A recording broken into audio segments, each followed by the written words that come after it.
this is the 2-minute warning. The 2-minute warning.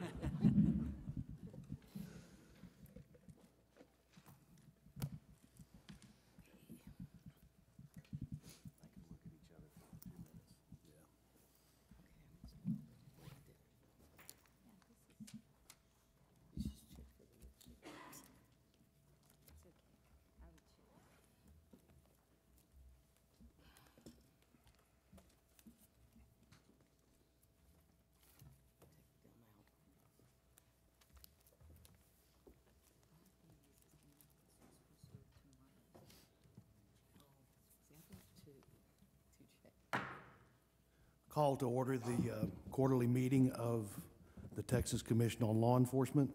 It's fitting that we meet on Flag Day, I think, and so welcome to Austin. I would make a crack about your humidity, but Amarillo got its inch of rain for the year before it came here, so we were pretty humid. But we'll now have the presentation of the colors by the Arlington Color Guard, followed by the pledge with Commissioner Thomas, the invocation, Commissioner Hester. Would you rise?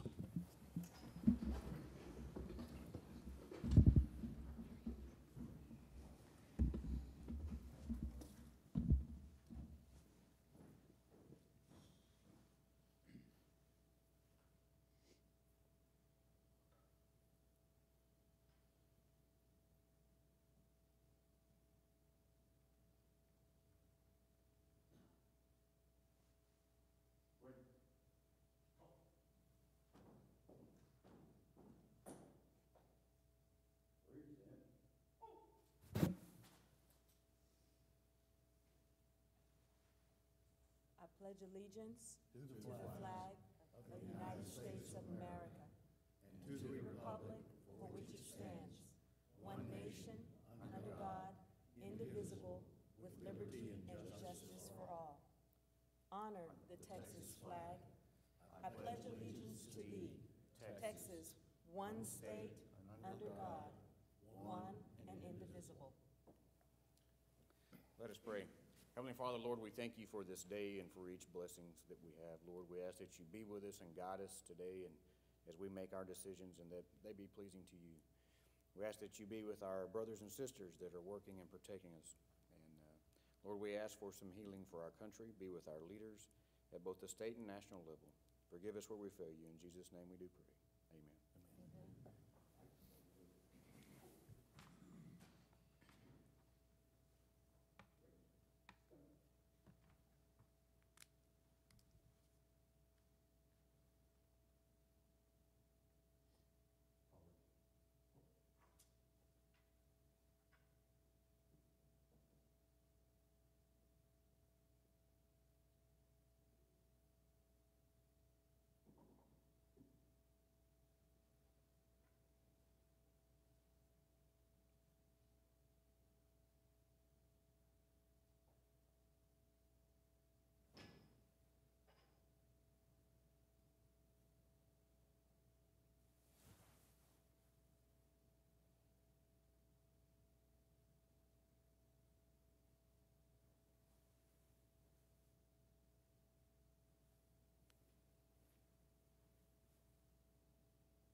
Members of the Arlington Police Department Honor Guard are Sergeant Brian Garcia, Officer Troy Medina, Officer Jesse Minton, and Officer Michael Farmer. Please give them a hand.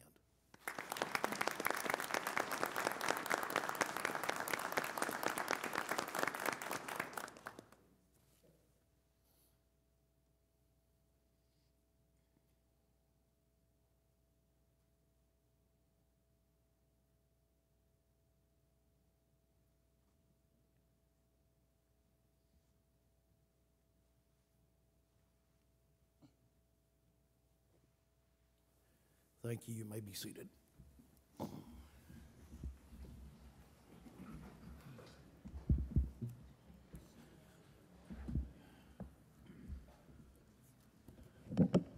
Ms. Wilson, for the very last time in your life, would you call roll, please?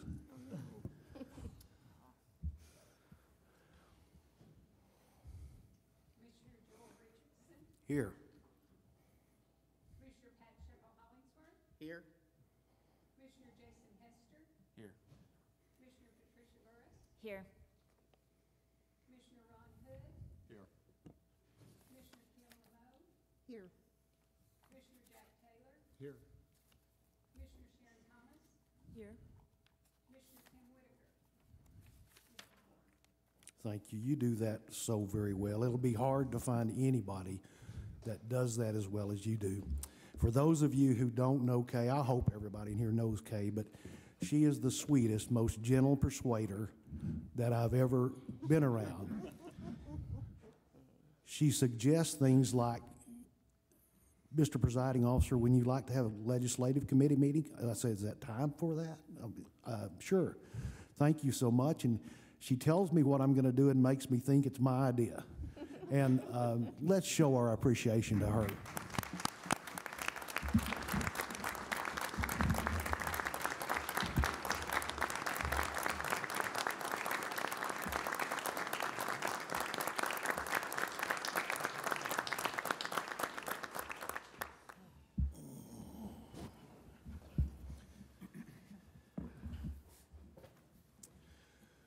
We will move to agenda item number 2, which is reading of peace officer jailer deaths since the March 1st, 2018 meeting. Director Grigsby. Good morning, Commissioners.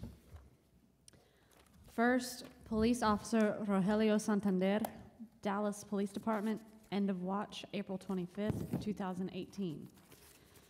Officer Santander succumbed to a gunshot wound sustained the previous day while he and 2 other officers attempted to arrest a shoplifting suspect at a Home Depot. As Officer Santander and an off-duty officer who was working overtime at the store attempted to place the man in custody, he drew a handgun from his pocket and shot both officers and the store's loss prevention officer, critically wounding all 3. The man, who had an outstanding felony warrant, fled the scene but was located later in the day following a vehicle pursuit. Both wounded police officers and the loss prevention officer were transported to a local hospital where Officer Santander succumbed to his wounds the following morning. Officer Santander had served with the Dallas Police Department for 3 years. Officer Charles Whites, Round Rock Police Department, end of watch, April 27th, 2018. Officer White succumbed to injuries sustained on February 25th, 2018 while directing traffic around the scene of a fatal accident on I-35 near Round Rock Avenue.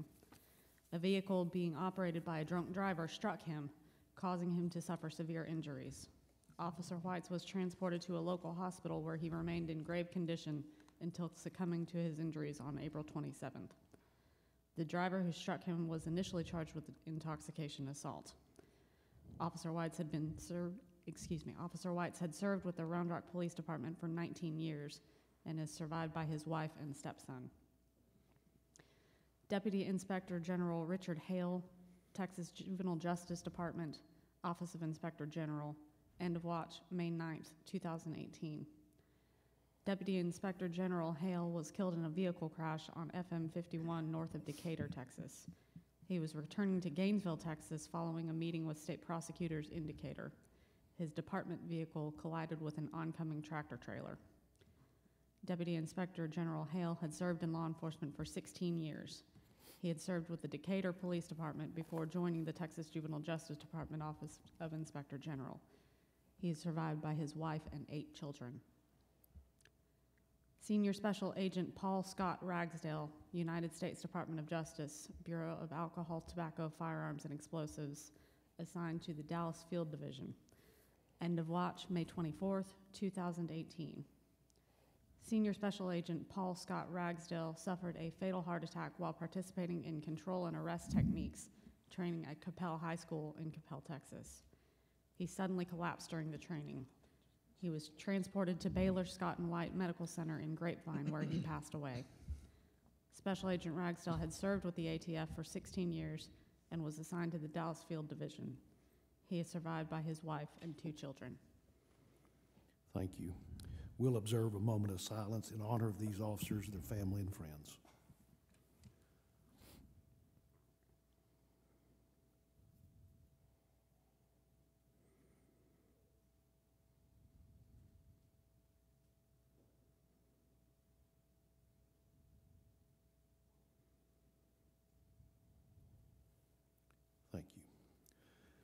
We'll move to agenda item number 3, which is approval of the minutes of the February 28th, 2018 Strategic Planning Meeting at Austin, Texas. Mr. Chairman, Commissioner Hester. I guess for general counsel, as a matter of rule on the details of the minutes, when we have votes that are separate, such as the 5-2, let me see what page I'm on here. Page 6 of the minutes. Do we need to separate out which commissioners voted which way in the formal minutes? Commissioner Hester, there's certainly no requirement under rule that those be separated. If we want to make a more detailed accounting of those votes for our records, we can do that. Okay.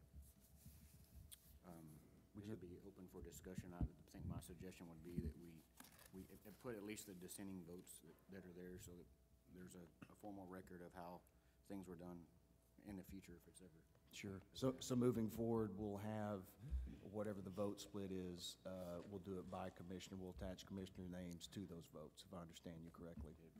Obviously unanimous are easy, but it's just Sure. on the ones that are not. Can we make those, I would make a motion to approve the minutes with that one change, sir.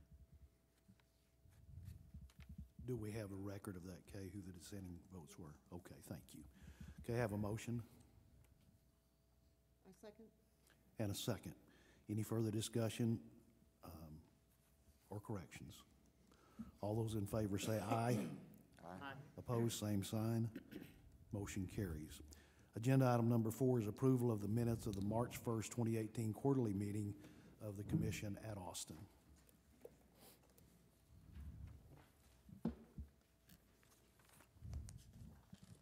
Mr. Chairman, I make a motion to approve the minutes. Motion Second? and a second. Any corrections or additions? All those in favor say aye. Opposed, same sign. Motion carries. Agenda item number 5 is receive reports, take action if necessary, and we'll start off with the presiding officer's report. Mr. Vickers. Thank you, sir. Commissioners, good morning. Good to see you for the Executive Director's report. In your packet, you will have the normal budget status and criminal misconduct quarterly reports that we have there for you every time. I do want to inform you of a couple of new academy approvals and training contract approvals. New training providers include the Texas Association of School Resource Officers. They did seek and were granted a training provider contract. And also the Trident Response Group out of the Metroplex were granted a training provider contract with us. We have 2 previous contract providers that requested and have just become new academies. The Bryan Police Department asked for an academy, and they were granted the ability now to be an academy, and the Round Rock Police Department has now been granted an academy contract. A couple of the things, first I want to tell you about some staff changes that we have. We have a couple of new faces on staff that I would like to introduce to you. First, Kaylee Fritz is here. Kaylee started with us on May 14th. She's from Manor and previously worked at Emmanuel Lutheran Day School. She comes to us with a customer service background, which is already proven to be very positive, and she's been a very positive addition to our staff. We're looking forward to having her in our credentialing division. And then Sergeant Shane Norrie, should be somewhere back at the back. Sergeant Norrie is an investigator with a new investigator with our enforcement division. He's worked in various positions in his 22-year law enforcement career, including criminal investigations, narcotics, and patrol. He came to us from the Cook County Sheriff's Office, where he was operations lieutenant. He's also a graduate of the Bill Blackwood Law Enforcement Management Institute of Texas. Very happy to have these people. They both have hit the ground running, are doing an amazing job, and we're very pleased to introduce them to you. I want to give you just some information on a couple of things that we've been involved in. Most of you probably are aware of IADLEST and what that is. Not everybody here would be, so I'm going to go over a quick background on it. It's a mouthful. IADLEST is the International Association of Directors of Law Enforcement Standards and Training. It's an association made up of post directors, which is police officer standards and training directors. Almost every state in the country has a post. and it's an association of those post directors, and it's an international association. We've been very active in IDLEST for quite some time now. They recently had their conference in Boston. We were well represented. I awarded the time for 3 of our people to go up to Boston, and that IDLEST paid for, to go help them with a conference, which was very positive, and then we sent a couple of others along with them. I was at the conference and I'll expand on that here in a minute, when I received a call from the governor's office to request to come back and serve on one of the governor's roundtables for school safety. So I left the conference to come back and do that. I found the dangers of leaving a conference and not being there, because while I was gone, they voted me in as first vice president of the association, which is a succession position. So I guess we're going to be affiliated with them a little bit longer. But it's a great group. We had a great conference. 18 different countries represented outside of the United States, and very proud to be part of that. I want you to know that we have been awarded the 2020 conference to be in Texas. It looks like we're looking at Fort Worth right now as the location for that. I would encourage you, if you get the opportunity, next year's in Milwaukee, if you want to go to Milwaukee. This is a very good organization and a very good conference, and we would encourage you to participate in that if you choose to do so at that time. As I mentioned a few minutes ago, I was honored to be part of the first roundtable, Governor's Roundtable on School Safety. We are really, really involved in that whole school safety issue and process through the Governor's office because of our involvement and our oversight of the school marshal program. And so I want to just give you an idea. I need to be very careful how I put this, because it could come across as negative to begin with, and I don't mean it that way. But I came into this wondering what the roundtable was going to be like. There were a lot of really high-level legislators and people from the governor's office involved in this, and I really wondered the posture that would be taken in this, whether it would be partisan, whether it would be political, or how it would look. And I'm very happy to report to you that my experience of the roundtable was that it was a very real meeting. One thing that I came away from the meeting is an absolute understanding, conviction that the governor and the legislature is serious about wanting to work on school safety issues. They took the issue very, very seriously. It was not a political issue at all. It was a how do we fix this issue and what can we do to help? And I came away very heartened by that, and I wanted to pass that on to you, that I'm glad that we're a part of that. I'm glad that we can be part of that and part of that process, and I will continue to keep you updated on TCOLE's involvement in that whole issue. We had the Senate Select Committee just this week that testified before it, and the House committee on it is coming up in about 2 weeks, so I will keep you up on it. But we're in the middle of all that, and I'm glad to be part of that, and I wanted to let you know that.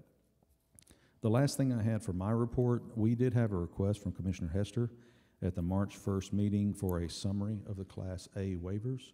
I requested that Mr. Beecham look into that and get those numbers for you, since that's in his arena, and he has very graciously agreed to provide that information for you, so I will turn it over to him at this time.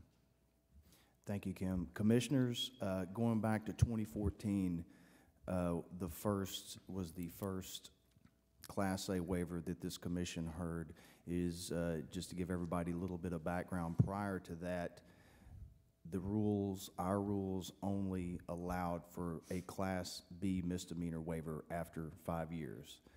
But based on public comment, input from the regulated community, the commission, as a policy decision, determined to allow Class A misdemeanors be eligible for that waiver after the 5 years.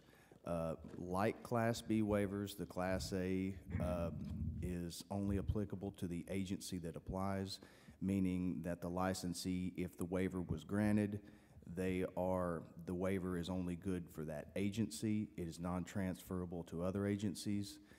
And along those lines, we've come up with the numbers to show who's still working, where they're still working, along with the numbers.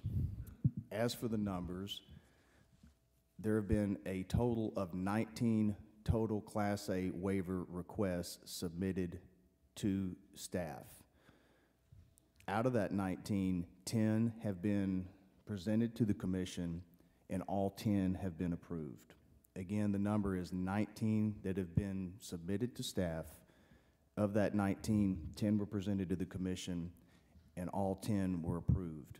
Now, of that 10, according is up to including our records as of yesterday, all 10 are still working for their agencies. No one's left. Everyone is still employed by the agency that brought them before the commission.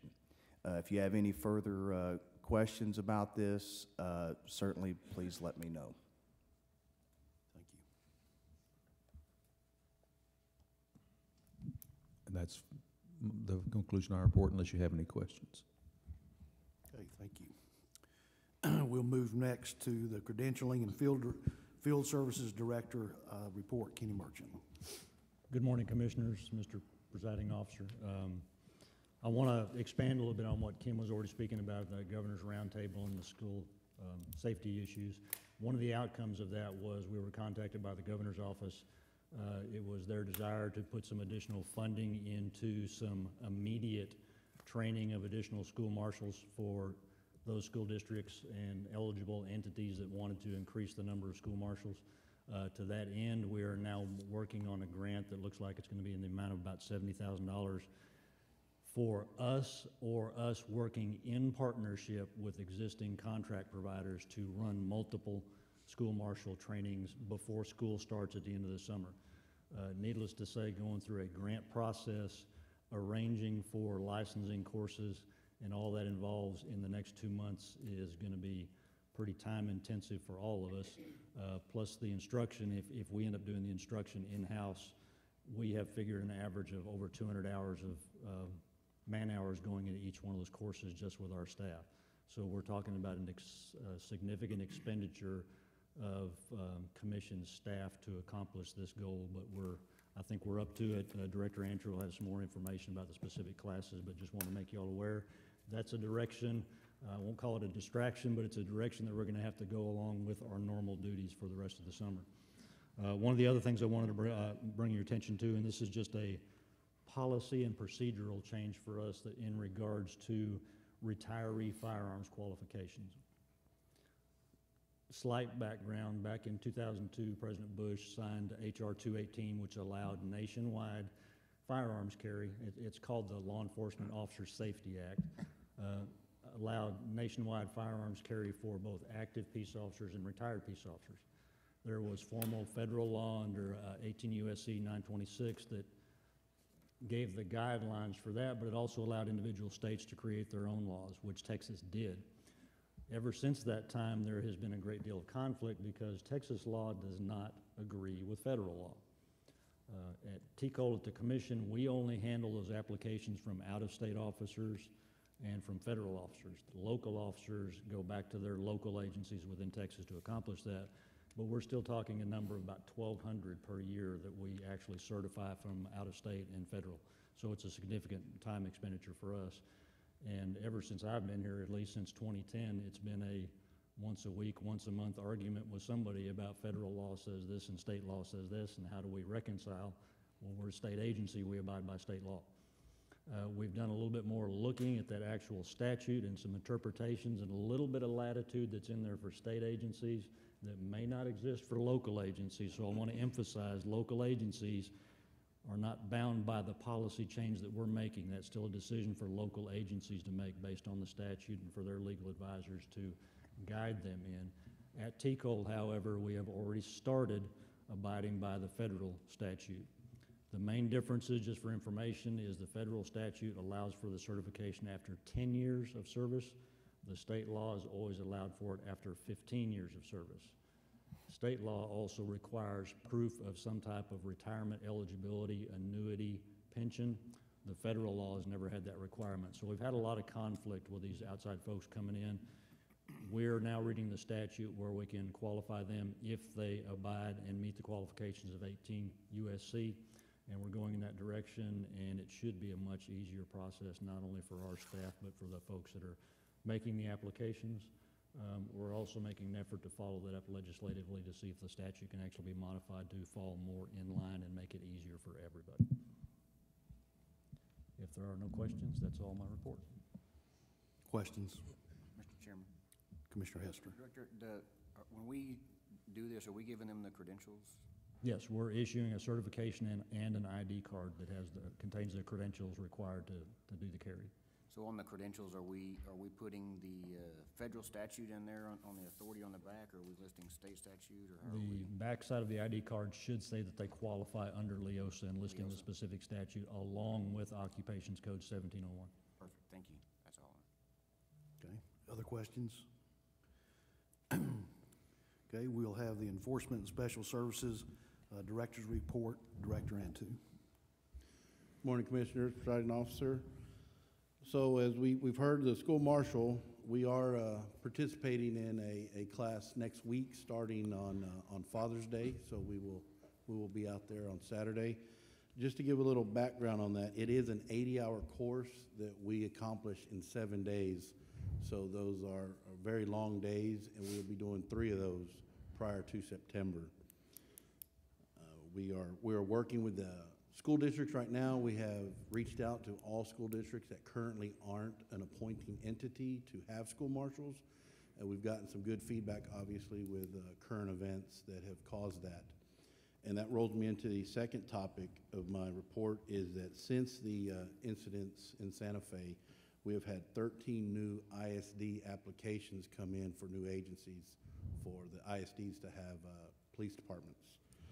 This obviously brings a big load to Lieutenant Canella's area, but he will be ready to take that on. He has promised them, with all the paperwork and everything processed, to get them a 30-day turnaround to get these active prior to the next school year. If he didn't know that, he does now. Also, our enforcement He's not division. even in here to hear this.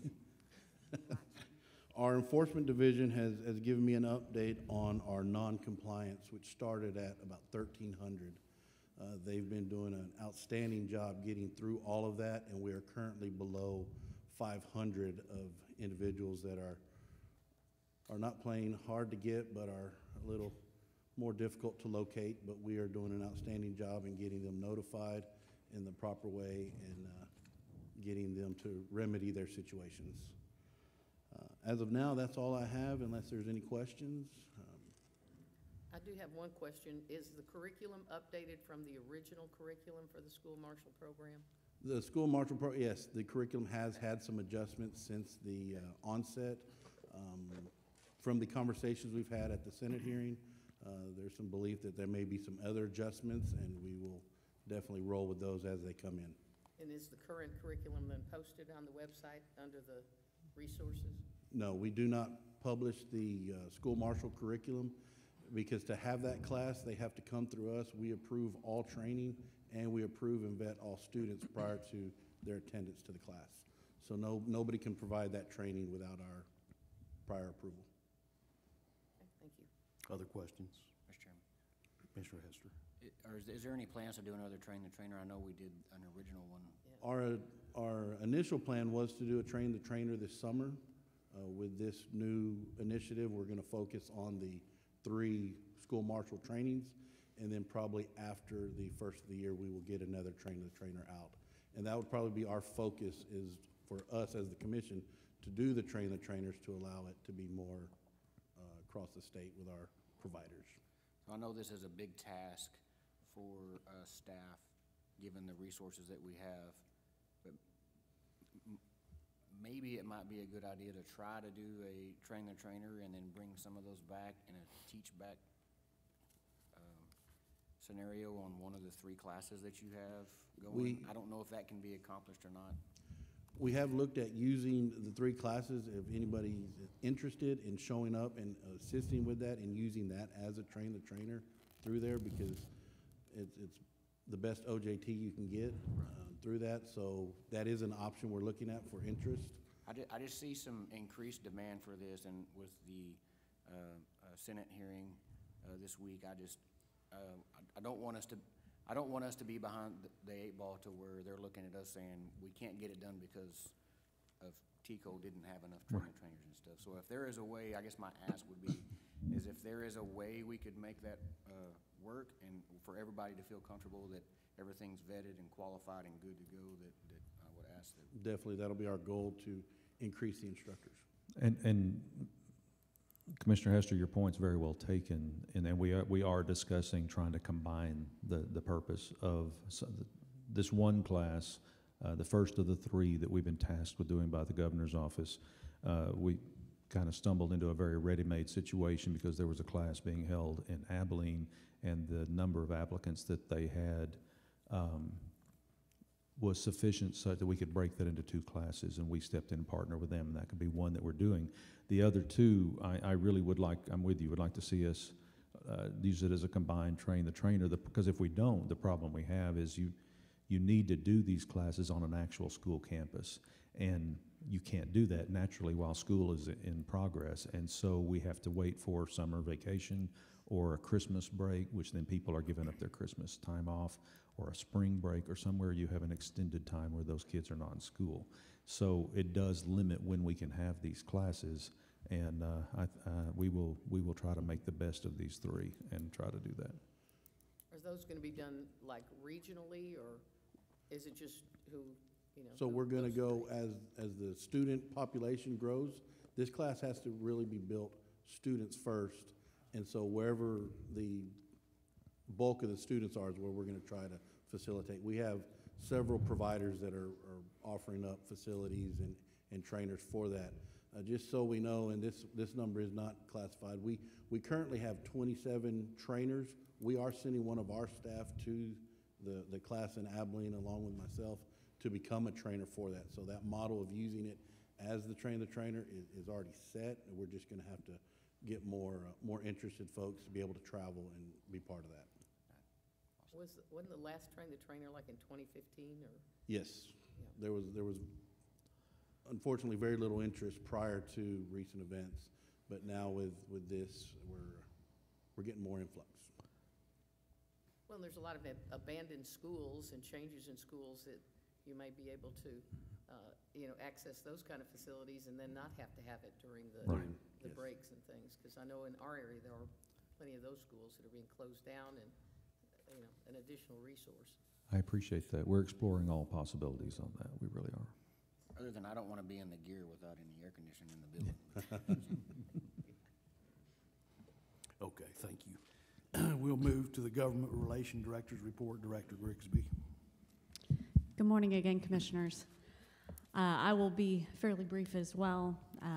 Just wanted to recap a couple of the events that have happened since our March meeting. The Peace Officers Memorial Ceremony was held on May 7th.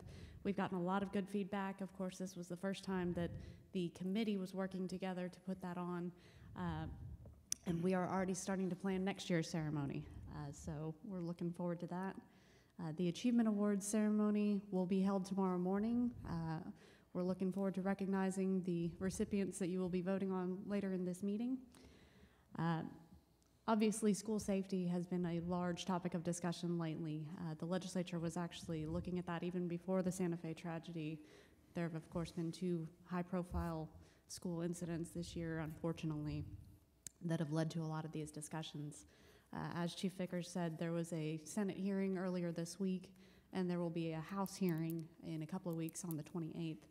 And so we've been asked to provide quite a bit of information, not just on the school marshal program, but of course, independent school district police departments that we also oversee, school resource officers that of course we license. And so we've been a pretty big part of that discussion and expect that to continue going forward and on into the next legislative session. Speaking of, we are already looking forward to that. The strategic plan was submitted about a month ago. The legislative appropriations request will be submitted toward the end of the summer, typically late July. And so once we get the final guidance on that from the Legislative Budget Board and the Governor's Office, we will be submitting that. We've already, of course, been talking about intended legislation that we plan to request and our exceptional items, which Commissioner Hester will be going over since we met with the Legislative Committee yesterday. That is all that I have, unless there are any questions. Mr. Director. Yes, sir. Thank you, Mr. Chairman. I think you know me well enough to know by now I'm never going to pass up an opportunity to brag on my staff. And I'll brag on any of them anytime. I'm a very blessed man to have the staff that I do. But I want to take a moment and brag on Director Grigsby, on Gretchen for a minute.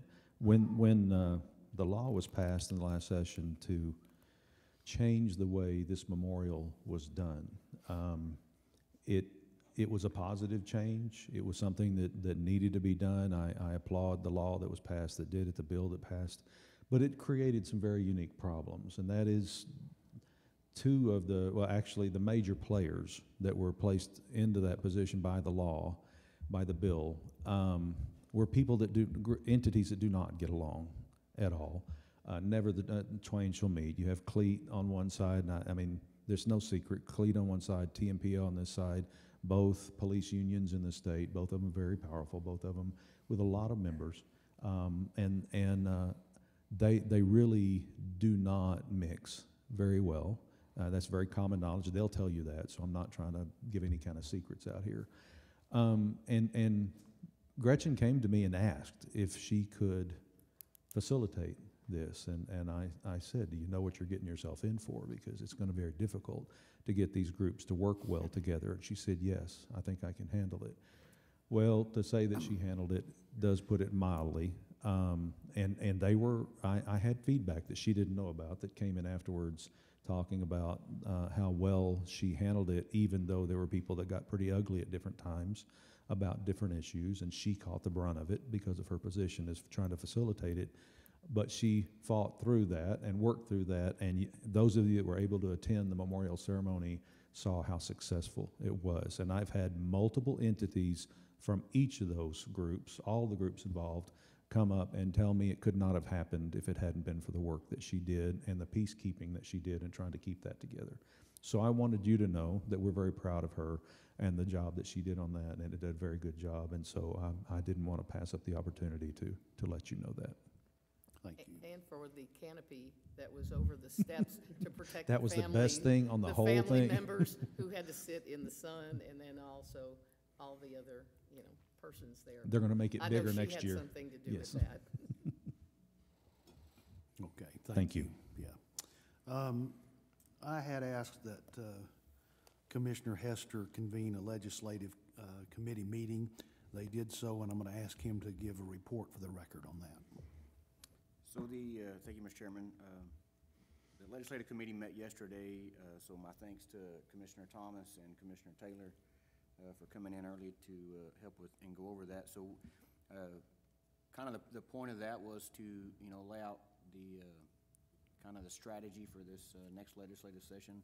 It kind of seems we're talking about it a little too early, but it's not a little too early. It's appropriations requests are being submitted and things are getting done, so things are moving very quickly. So we basically took the exceptional item summary from last time that was submitted and used that as a framework for us to go through and work through that again. As the other commissioners know, last session, I think every state agency was subject to a 4% reduction in the budget. And 4% doesn't sound like a lot of money until you're dealing with a 4% in your own budget. And as the administrators in here know, 4% is going to make a detriment impact on your operations. And so TCO was subject to that, and my hat's off to the executive director and staff for being able to not reduce services and make changes to take care of that 4% as best as possible in order for that we don't lack on customer service. So I want to say appreciate that. So one of our things that we're going to be asking is the priority item is to restore that 4% reduction. Along with some kind of going down the list will be some equity adjustments and increases for staff. As everyone in here knows, if you're a state employee or a public sector employee, pay at this level does not keep pace mostly. Cost of living, inflation alone is a 6 to 8% per year. That's just the standard on those things. So it's time for us to take care of that. We do have some IT systems that are coming near end of life that we need to take care of. Those are things that aren't built into the normal things of budget. and then some curriculum development and review.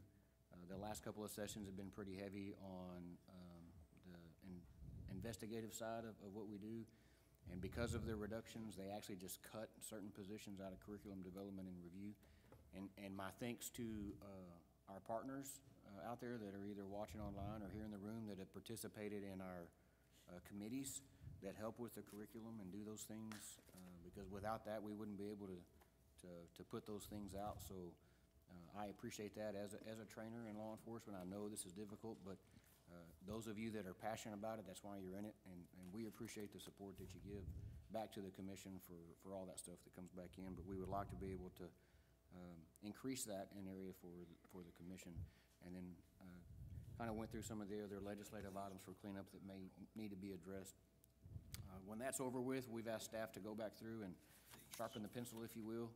I'm trying to remember which senator used to say that on finance, used to say that all the time. You need to go back and sharpen your pencil. But they're going to go back through and look at those numbers and make sure they're updated and right, and then start submitting that. So I'm very excited about it. Our commissioners are going to be working through that with Director Grigsby and met with staff. So if anybody doesn't have any questions, that'll conclude my report. I appreciate you guys coming in early for this and for having the meeting yesterday, and thanks for that report. Are there any questions from anybody? No, but Sheriff Richardson, if I may. Yes. Before we get too far in the meeting, I think we erroneously switched items 3 and 4.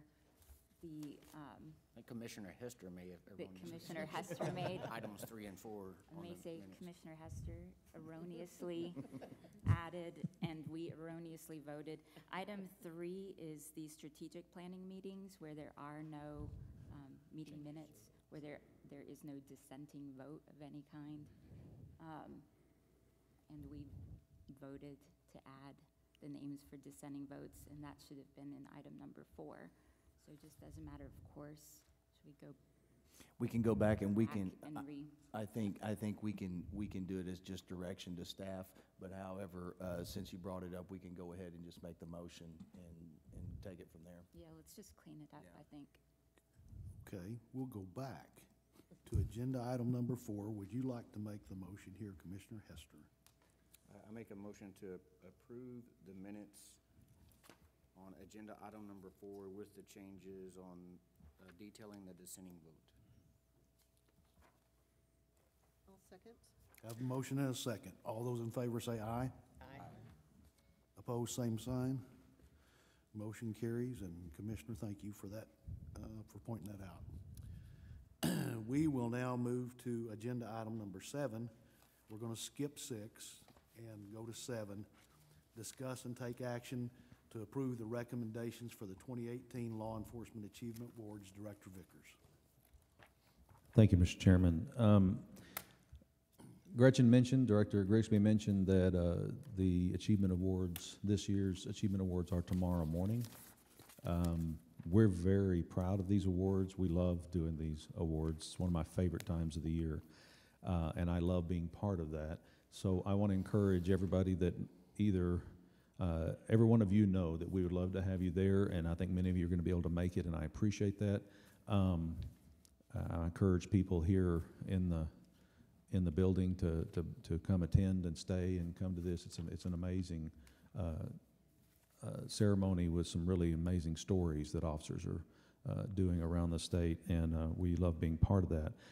Before I get to the names, I want to tell you kind of a little of that process. Well, these people are nominated to us from around the state, and then we have to filter through and come up with who, out of the ones that are nominated, are actually going to get the awards. And we do that through judges. And I will mention this tomorrow morning, but not all of you are going to be able to make it tomorrow morning. And I wanted to let you know how public to today, I'll do it again tomorrow morning, how much we appreciate the judges that take time out of their normal schedule to read through every one of these nominations, score them, and send it back to us. And so we have 5 of these judges from around the state. And I wanted to let you know who they are in case one of them is from your area or whatever. I really would appreciate if you would tell them thank you. Our judges this year were J. Frank Woodall, a recently retired deputy director from the Texas Department of Public Safety, Mike Gentry, Chief Mike Gentry is a recently retired chief of police from the Harker Heights Police Department, very strong, very strong chief. He helped us. Sheriff Jim Skinner, Sheriff of Collin County, was one of our judges for the first time this year. He and Mike Gentry were first-time judges and did an amazing job. We appreciate them. Constable Charles Hall, Midland County Constable Precinct 4, was a judge for us, and even though timing was really rough on him, he still went through these things and got it back to us, and we appreciate that. And the last judge is Jimmy Ellison, Chief of Police at the Abilene Christian University Police Department. If you have the opportunity to ever know any of these people or meet any of these people, please tell them thank you, because it's an amazing job they do for us. What they do is they give us scores. We go through there, come up with a final list of recipients, and I would like to present that to you today. You have the names of those recipients in your packet. We do need an official approval from you, so I am submitting them to you at this time for your approval to move forward with them on the Achievement Award ceremony tomorrow. Thank you. Thank you. Motion. I move that we take action on the recommendations for the 2018 Law Enforcement Achievement Awards and approve those names that were submitted. Seconded. Have a motion and a second. Is there any discussion? All those in favor say aye. Aye. Opposed, same sign. Motion carries. We will move to agenda item number 8 before our break. And agenda item number 8 is discuss and take action on the request for waiver of TCO Rule 217.1, minimum standards for enrollment in licensure. I do have 2 people signed up to speak on this item. If you would come to the podium up here, and I'm gonna defer to Director Vickers. Thank you, sir. Mr. Chairman and Commissioners, in your package you have a request for waiver of Rule 217.1 minimum standards for enrollment and initial licensure from the Bosque County Sheriff's Office for Thomas Oliver. We have reviewed this. We felt it was one that needed to come before you to be decided, so it is being brought to you for your approval, or however you see fit to handle it. Thank you. Sheriff, would you introduce yourself and address the commission? Yes, sir. Good morning, everybody. My name is Anthony Malott. I'm the sheriff of Bosque County. I'm here today to hope gain favor with you on allowing Mr. Thomas Oliver, my dispatch supervisor, to carry a jailer's license commission. Mr. Oliver has been with the sheriff's office since 2002. He was hired by the previous sheriff, Charles Jones. He's been with us for a while. He has no written reprimands in his personnel file. The reason why we're here today, and he is currently trying to hold a jailer's commission, is we are currently building a new jail. And in this process, the county commissioners, have decided not to hire any additional jailers, but instead cross-train our dispatchers to act as jailers in the control room to open doors. Those dispatchers will not be working the floor. They are dispatchers, but we have to have this certification as a jailer for them to actually operate doors and cameras inside the building. And this is why we're here today, in hopes that y'all will vote in favor of letting Mr. Oliver hold this commission. Okay, thank you. Mr. Oliver, would you step to the podium and tell us what Class A you had and when it was? Good morning, Commission. Back in 2002, I made a mistake. I received an assault charge. That is my fault, nobody's fault but mine only. I take full responsibility for that. I need this certificate to do my job. I'm asking that you guys grant me that, and if not, again, I take full responsibility for my actions. I don't blame anybody else but myself. Questions from the commission? Mr. Chairman. Commissioner Hester. So I've read through the packets and documents submitted, and so I have a couple of questions. In your email that you submitted on your documentation, you were on your way to pick up your son. Yes, sir. Had you already picked up your son when the incident had occurred? When the assault had occurred? When you pulled up to the apartment complex, did you already have your son with you? I did, sir. The investigator noted in the file that there was something about a burglary. Was there some allegations of anything with a burglary during this altercation that you had? No, sir.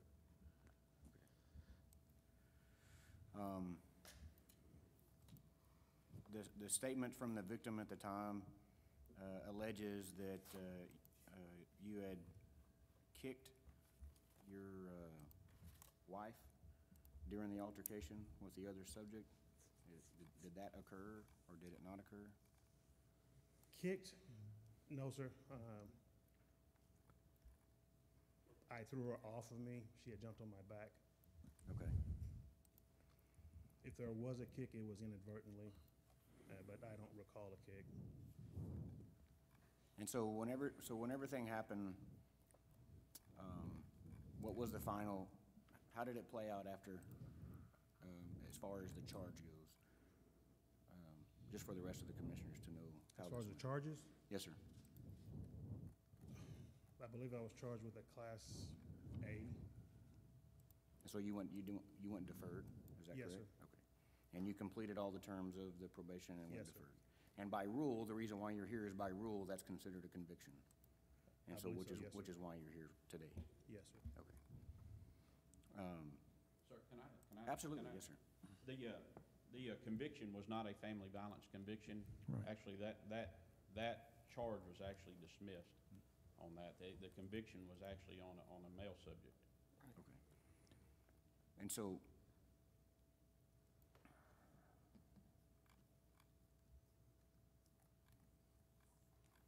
I guess, in this incident, okay, so in this incident, you find your wife somewhere else. You go knock on the door, right? And Correct. the assault happens. Correct. And then you leave, and then you call the police department. Yes, sir. So you in fact did actually call and say, hey, this is what happened, and they came and talked to you. Actually, yes, sir. I spoke with them, told them what happened, and I told them where I was at, and that's when they showed up. Okay. And 2002 is when this happened, and 2002 is also when you were already working at the sheriff's office, or had you been working there before? No, sir. 2002, this happened early 2002. I was imported to the sheriff's office late 2002, I believe in December. On your hiring package for the sheriff's office, did you disclose this on your original hire? No, sir. On the- It was disclosed, It yes, was sir. disclosed in the person's Yes, we checked on that. We got his, there was a previous sheriff that he was working for. We did check that, and he did disclose this on his personal history.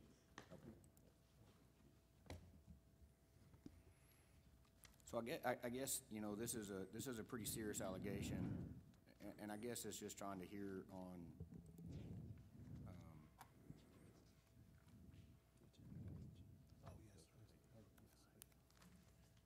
what is different between now and 2002 that we should grant this waiver for you to get your license?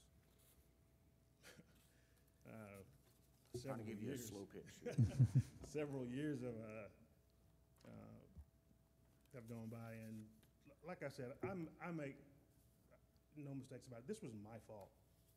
This was someone that was young and just stupid. There's no other way to put it. Since then, there's not a day that goes by that I don't regret this decision.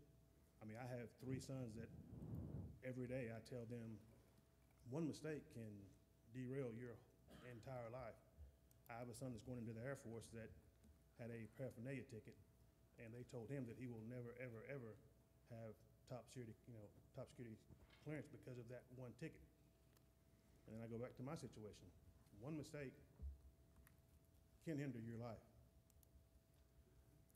So yes, I mean, at 27, 28, however many years ago that was, I'm not that guy.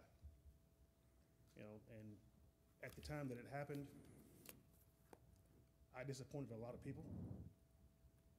And my mom and dad mainly, but that's something that I have to live with. They've forgiven me.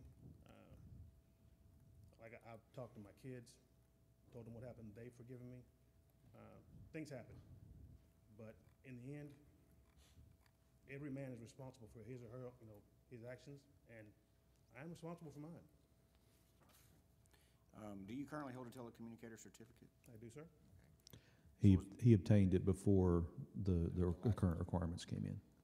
If I might, and I want to make sure that, especially for those on the commission that don't have the law enforcement backgrounds, they understand, you mentioned the burglary, the issue of a burglary. That came about because it can be considered a burglary of habitation if you make entry into a residence with intent to commit an assault, and they call that burglary. The prosecutors they chose not to pursue that direction. Also, I want you to feel comfortable that had any part of the allegation of the family violence been proven, this would have never reached you to begin with, but the allegations were there, but the prosecution, in looking at it, said the visible injuries were not consistent with those accusations, and they dropped that charge, so that never came about. So the only charge that came out of it was the Class A assault against the gentleman that was at the apartment. I do have a question. Yes. You said if you receive the certification, you need that in order to do your job. Did I understand? Correct, yes, sir. How will your job differ with that certification from the other people with the same certification? And my question means, will you serve two different roles there now, or will you be primarily in your same position? If I don't receive this certification, I'm just delegated to just one room. I can't open doors and so forth. Okay. But you won't be doing a full-time jailer's?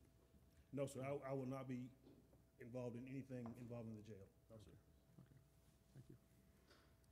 Mr. Oliver, you said that you were young at the time, and I'm looking at this, and you were 30 years old? Is that correct? At the time of the assault?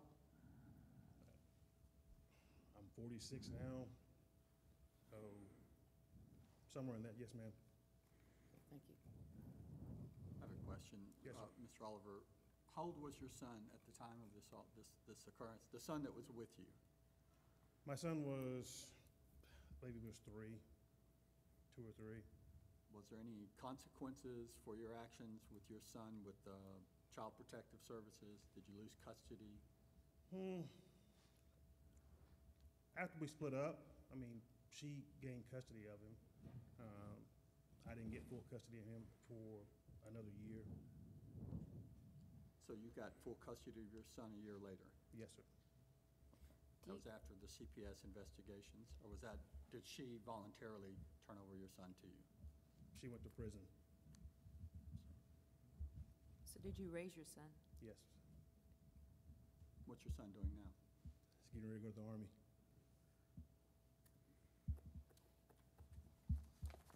Can I speak to some of the? You sure may. Absolutely. Mr. Oliver was hired by the previous sheriff, and not long after I took office, I watched everybody, see what everybody's potential was, and he was quickly moved to my supervising dispatch. He is my head guy over dispatch, and I will tell you right now that his work ethic around my office is second to none. He fills in where he needs to fill in. He don't appoint people. If somebody has to work the night shift, he works the night shift. He is a changed man. I've known him for many years, and I truly believe that he is regretful for what he has done. We've talked about it numerous times, and I don't see any future problems, and I'm willing to put my reputation on the line for that. Thank you, Sheriff. Motion. No, I'm sorry, I still have a couple of questions. Couple of questions. Commissioner Lameau. I'm a little bit confused on the sequence of events based on the police report and your statement that you wrote on January 31st. Could you clarify very briefly exactly what happened? As far as the incident, Yes, sir. my son went to a daycare that she and I had agreed on, and she had asked me if I wouldn't mind picking him up from daycare, which I don't mind, didn't mind. On the way to the daycare, of course, I see her car at an apartment complex when she had explained to me that she was going to be someplace else. And I knew who lived at the apartment complex. I mean, there was no secret. So after I picked up my son, I drove over to, to the apartment complex, found out which room the guy lived in, and that's when I knocked on the door. And just to see that, when the door was open, and to see her half-dressed, whatever it may be, is just a lapse in judgment. Did she come back out and speak with you? No, ma'am. She had a few choice words for me, but she didn't come out and speak to me. Okay. Because the police report states that, No. that she came back out and spoke with you, and that you then went to the apartment. No. After I assaulted the gentleman, I left. I drove to our house in Hewitt, and that's when I called the police department. Okay. How did you find out where he lived? How did I find out where he lived? Waco's really not that big, and I drive by that place every day. I know the guy. Well, I knew the guy. So did you go to the apartment complex looking for him and your wife? I went to go confront her about the situation because she had told me she was going to be someplace else. Okay. So you noticed her car there?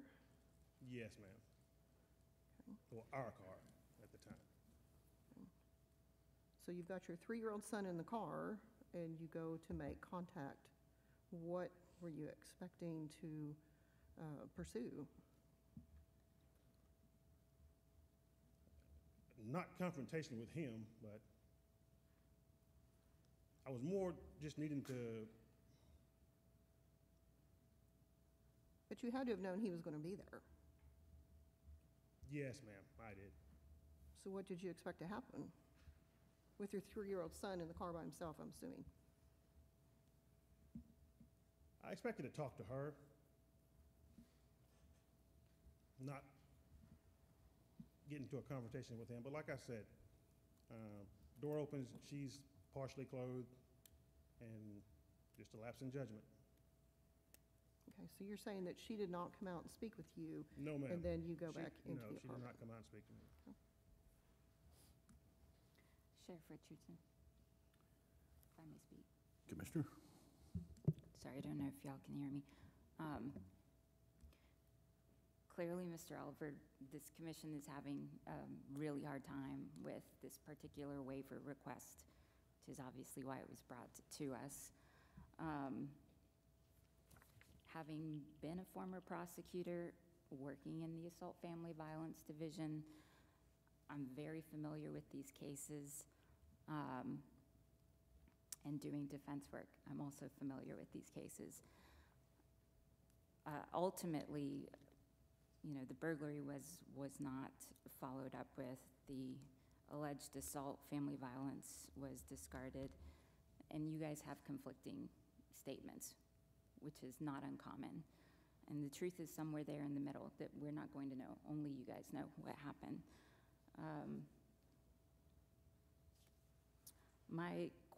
My question for Sheriff Malott is, if Mr. Oliver is not granted this waiver, will he be fired? I know the question was asked, but it was directed to Mr. Oliver, but I'm asking you as his employer and proponent here today.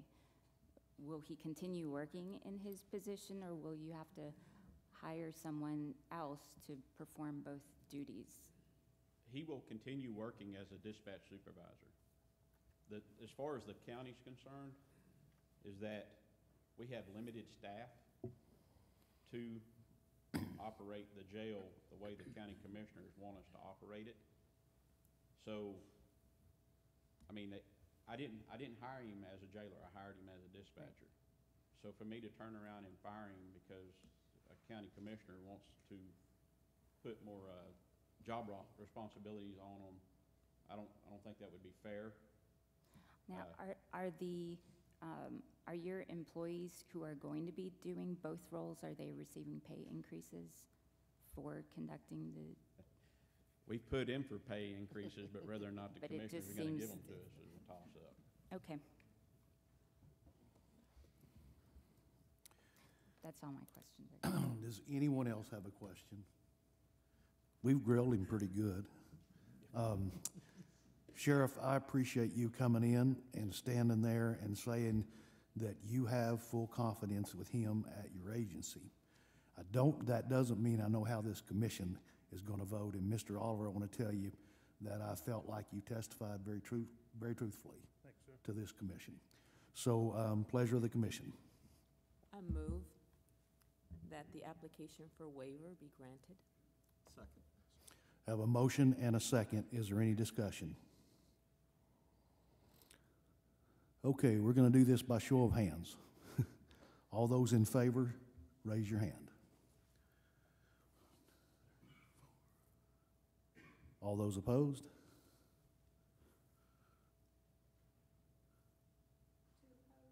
Four to three, is that correct? Yes. 1, 2, 3, 4 to 3. The waiver's granted. I'll remind you that that waiver's only good for Bosque County, and that you can't just jump to another agency. Thank you. Thank you, I appreciate it. Thank you. Yeah, Jay.